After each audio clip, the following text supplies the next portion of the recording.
On Tuesday, a federal judge had to consider the case of Dr. Justin Neisler, who was in a residency program at St. Anthony North Family Medicine 84th Clinic. He's now in federal custody and charged with transportation of child pornography. Investigators say Neisler uploaded sexually explicit pictures and videos online. Federal agents arrested Neisler on March 13th after they raided his home. They took cameras and storage drives, and notably a spy pen camera instruction manual. Court documents from a detention hearing Tuesday revealed agents also interviewed Neisler and that the doctor admitted to, quote, surreptitiously videotaping naked males as young as 11 years old during physical examinations. And that after reviewing those videos, agents found Neisler appeared to gain sexual gratification from the examinations. Considering all of this, a judge decided not to release Neisler on bond Tuesday, writing, there was no condition of his release that could reasonably assure the safety of the community.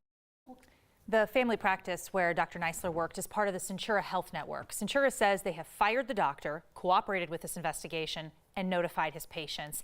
And the investigation is still not finished. The feds want to know if Dr. Neisler could have been involved in any other possible child exploitation crimes, maybe even producing child pornography. So now they're asking that anybody who might have information should definitely reach out to the feds. We have the FBI contact information there on your screen, phone number, and an email. So in doing your reporting, have we heard from any of these patients?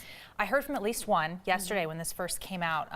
They're a family member of an adult patient, very concerned. I would imagine we will probably maybe hear from some more after this, especially now that patients are being notified, but certainly concerning. All right, Jenny, thank you.